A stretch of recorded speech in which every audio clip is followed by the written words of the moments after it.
আমি ওই গর্ত পার হয়ে গেছি, আমার বাচ্চা ওই গর্ত পার হতে লেগে খেয়াল করেনি, লাড়া দিয়ে পুরো আছে। পরে লাড়ার পাও দিছে আর ওই যে গর্তের মধ্যে নেমে গেছে। পরে মা মা করে ডাকছে, আমি পিছন ঘুরে দেখছি আমার বাচ্চার মা মা শুনতে পাচ্ছি কিন্তু আমি দেখতে পাচ্ছি না। একটু আগে এসে দেখছি ও গর্তের মধ্যে থেকে মা মা করে ডাকছে, হাত দেখতে পাইনি। পরে আমি কান্দা শুরু করছি।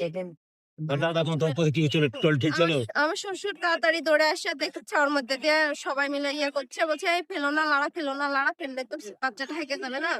আমার শ্বশুর নিষেধ করছে, লাড়া ফেলো না, লাড়া ফেলো, দাঁড়াও দাঁড়াও দেখি। পরে আর আন্দার তোর ভিতরে আর কিছু দেখানো হচ্ছে না। দুপুরবেলা আমি আমার বাচ্চাকে নিয়ে আসছিলাম, এখানে টলি ছিল, মাটি নিয়ে আসলো, দিয়ে টলি পুঁতে গেছে। আমি আমার বাচ্চাকে বলছি চলো আব্বু আমরা টলি দেখে আসি, ওখানে পুঁতে গেছে, মানে ওর দাদাও আছে ওখানে। পরে আমি আমার বাচ্চা দুইটা নিয়ে আসছি, দুইটা কুলে নিছি। পরে আমার ডেনা লেগে গেছে, আমি বলছি আব্বু তুমি একটু নামো, হাঁটে চলো। পরে আমার বাচ্চা হাঁটে পিছন পিছন আসছে, আমি সামনে দিয়ে যাচ্ছি।